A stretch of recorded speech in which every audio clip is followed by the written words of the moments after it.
Today's video is not going to be an easy one for me. This day is the first year anniversary of the last day of my wife's life. Tomorrow, a little after midnight, is the first year of her leaving this mortal realm. This has been on my mind a lot.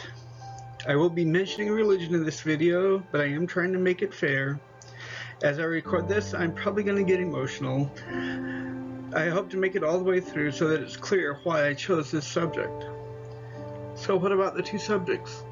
What is death? What is grief? What can we learn about these things that will hopefully bring us a bit of peace in our chaotic lives? Again, these are only my viewpoints on it, not something rock solid.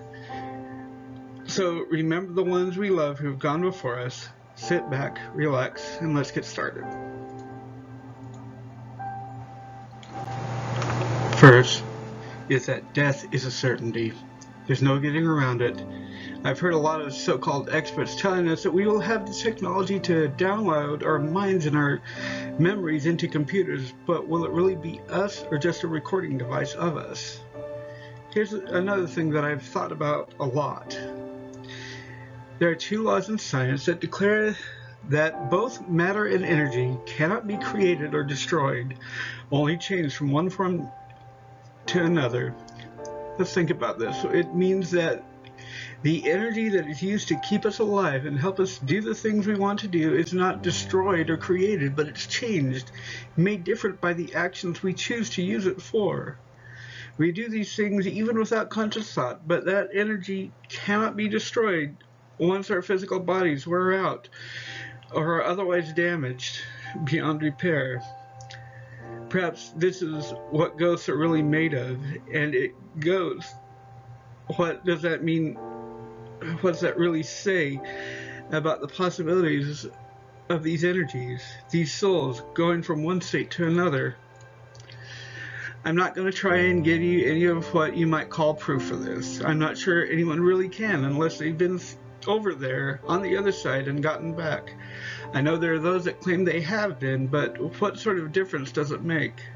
This is what I believe. I do believe the energy we use for our lives, our spirit or soul you might call it, is impacted by the choices we make, but also has a chance to impact all the others that we come in contact with.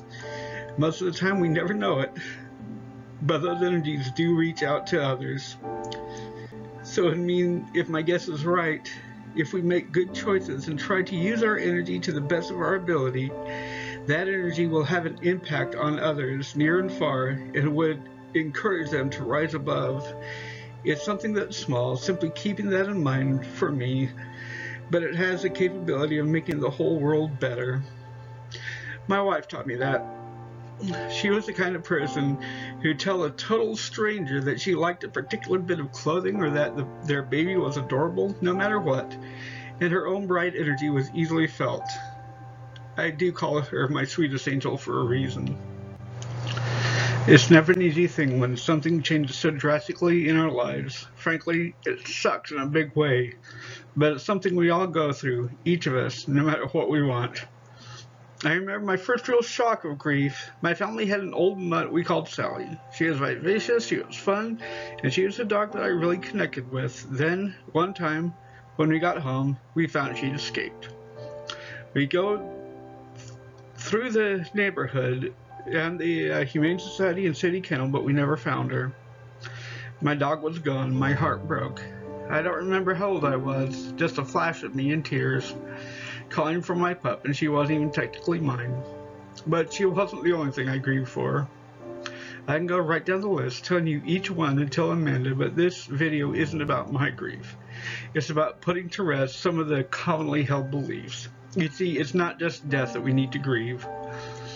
Any drastic change will cause this to happen. Me, I had quite a few things I tried to deal with, but found myself unable to before I met Amanda. I was not properly prepared and found myself thinking how desperately I wanted my mama to stay when she was diagnosed with lung illness that eventually took her. That's when I learned the first major lesson of grief. There are no stages and no timetable. As humans, we want things to be nice and ordered, to be on a sort of set schedule. but we tend to ignore what is best for our own emotional support. Sometimes it forces itself into our lives when we least expect them to, and we try to reach back and force it. The emotions are overwhelming, and you never know, something might make you burst into tears. No, grief won't fit into easy stages, nor will it fit into any timetable, but grief will demand a lot. If you are facing grief and have believed in any particular religion, that should help some. Some religious leaders tried to tell us grief is wrong, but it isn't. What is wrong when people who are in grief get stuck into what I call the what if phase? They focus so much on what went wrong that they can't see how the whole deal really worked out.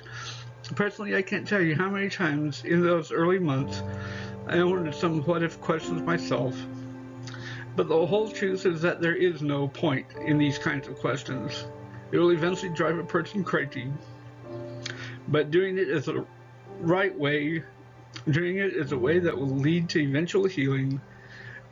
Has its own advantages. Because I had a man in my life for so long, I learned a lot on life, on love, on myself, and on my beliefs. I learned that I can still do a lot of good while I try to do what I can until the day I go to join her.